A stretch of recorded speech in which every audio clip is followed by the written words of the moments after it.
It is a great joy and honor to come into your homes and your minds with a message of empowerment and enlightenment. This is Emmanuel Mensah, a co-founder of the Eagle Mentality Group. At the Eagle Mentality Group, we teach and propagate information about the power of thought, universal laws and principles, and how these laws come together with our thinking to create our realities. All human beings are creating their realities, be it individually or collectively. And as a matter of fact, you don't have to believe this. You don't have to accept this for it to be true. But that is the fact. And as much as you don't have to believe that there is something like gravity for it to be true, the gravity is working. You don't have to believe that the earth is spinning on its axis for it to be true. But that is the fact. And so you are a thinker, you hold a mind, and so long as you keep on thinking, you are creating your own realities with the help of the laws that governs the universe. And so it is time for us we become awakened to this, and we take control of our thinking. That is a fact. Anyway, that is, by the way, it's just another way of introducing my conversation with you. But today we're going to continue on our topic that we've been dealing with, or the theme, and that is the quest for uniform and sustainable development in Africa, using Ghana as a case study. And so today we're going to continue that, but today I'm going to speak to you on an area of the society or the economy of every country, and that is the working class. We're going to talk about the working class. But before we go on, I just want to take this opportunity to appeal to you that if you haven't subscribed to our channel, please click on the subscribe button and join us, and also circulate these messages, and let us team up to create a better life for ourselves. If you have already done that, we salute you. And also, if you want to contribute in any way to this project, please leave a note in the comment section, and then we will connect with you on the other side. If you are in Toronto in particular and you want to be involved in this physically too, if you leave a note in the comment section, we will connect with you so that we'll pick it from there. Okay, so having done that, now let us move on to our topic, and that is the working class. Who are the working class? The working class in every economy, especially in the advanced world, are a group of people who have special skills, that they perform special duties in various organizations, especially in the factories. So these people have special skills. They are trained with skills, and therefore they are more or less the engine of the nation or the economy. And so people who work in factories, people who work like nurses, teachers, and all these kind of trades and vocational workers are normally considered as the working class. And the economy actually depend on their existence. With a vibrant working class, you have a vibrant economy, because the production of goods and services are done by these people. The production of goods and services are done by the working class. Without the working class, the factory will not open. Without the working class, the farm produce will not come to you. Without the working class, the houses will not be built. The electricians, the builders, the plumbers, all these things, they are the working class. Without them, none of this will be in existence. Without the working class, our schools will not run. There will be no teachers. Without the working class, the nurses and all paramedics and all those things will not be in existence. But there must be a system, a way to train these people such that they will always be available for people who want to open industries. And so the creation of industries or factories, that brings about jobs for people who have completed university. Higher education also depends on the working class. whatever factory that or whatever business that you are running, if it is about the production of goods and services, without the people on the ground doing the actual work that leads to the production of goods and services, the work of an accountant is not needed. Those people must be on the ground such that there will be the need for the accountant to prepare payroll for them.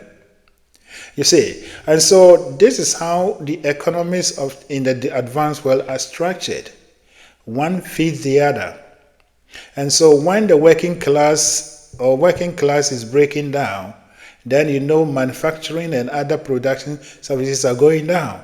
And when these are going down, there will be no need for employment for people who have qualification that will do the other services to the business, you see. And so this is how it is structured. But if you go to Africa, Ghana, as we use as a case study, I know for sure, there is no even existence of such a group of people. In Ghana or Africa, what we have is highly educated people and uneducated people who are only doing petty trading, sole proprietorship. Only a few people are able to gather resources and make some small businesses that they employ 1 or 2 or 3 people.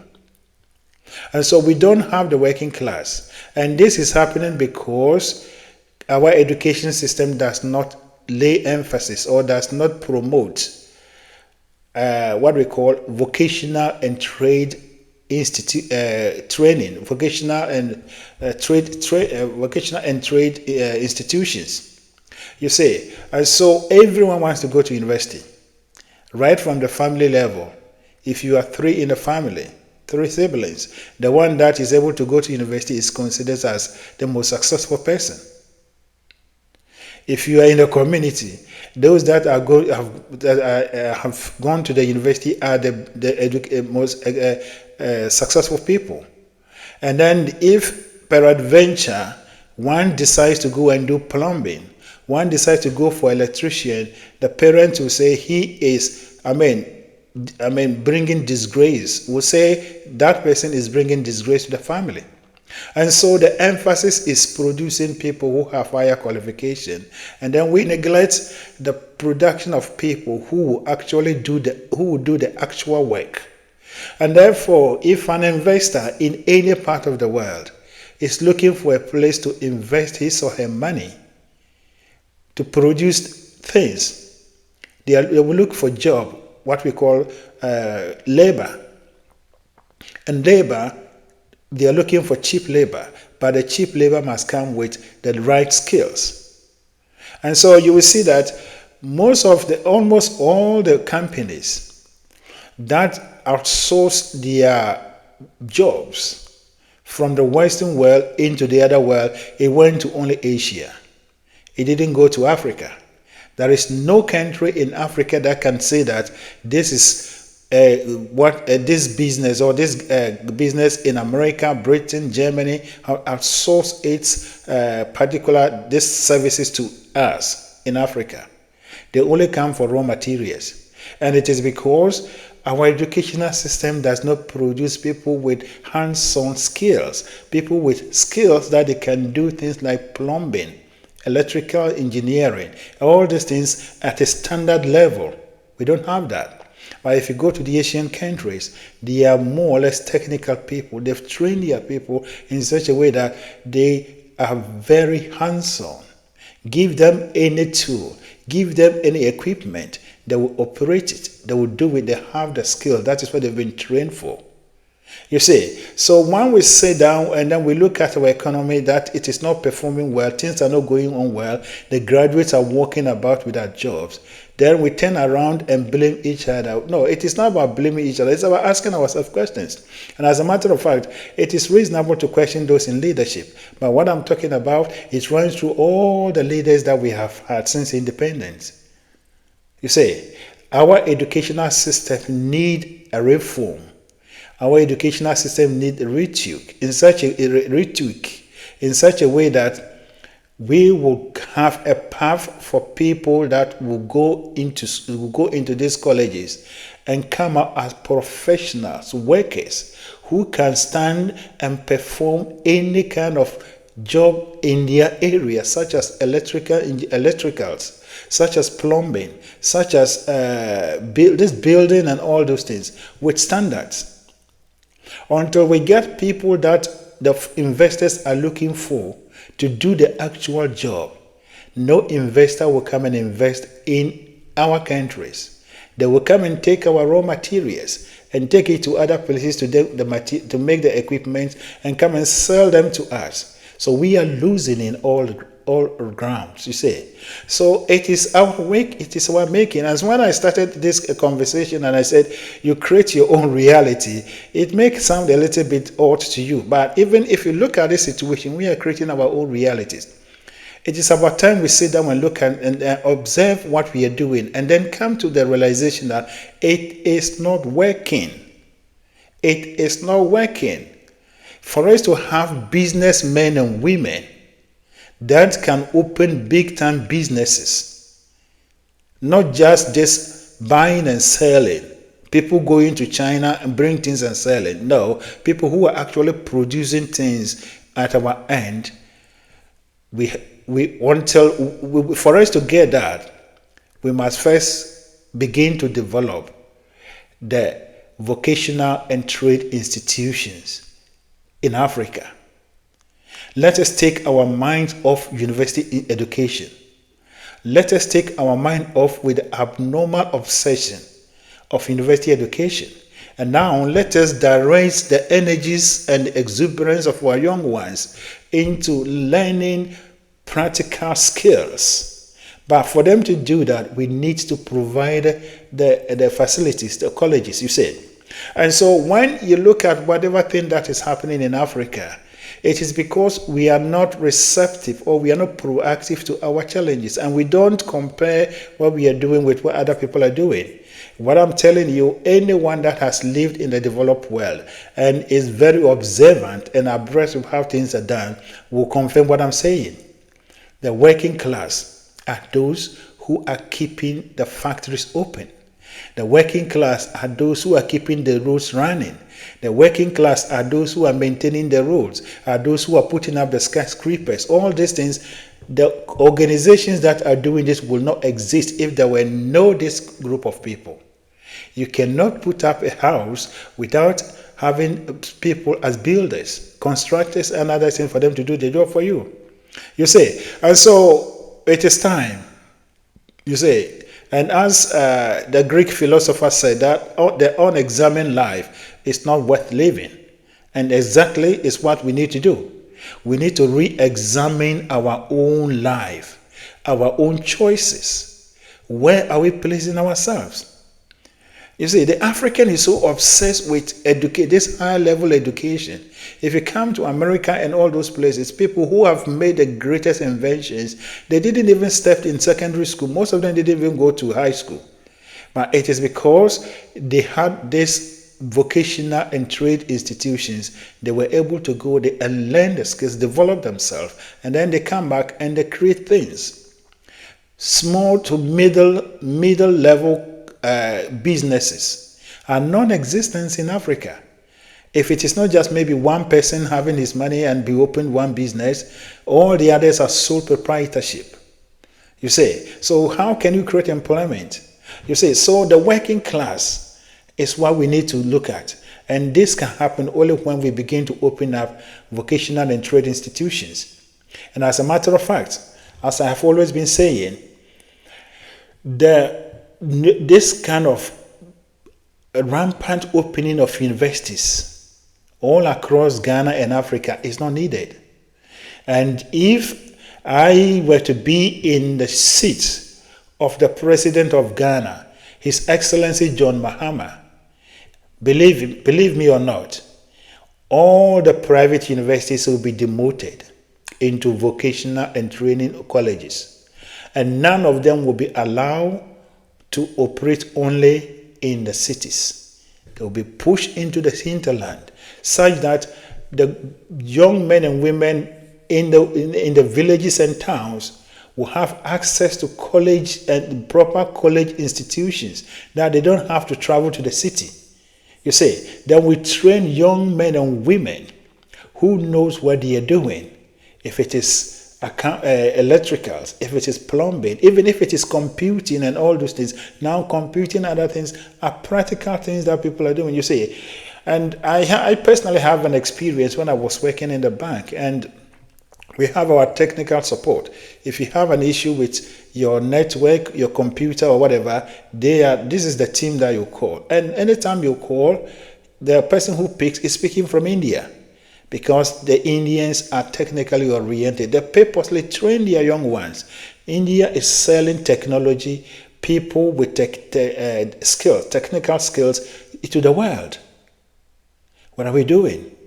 Africans, our young men are only parading themselves in churches, going to prayer camps, praying that God will give them something for them to come out to abroad.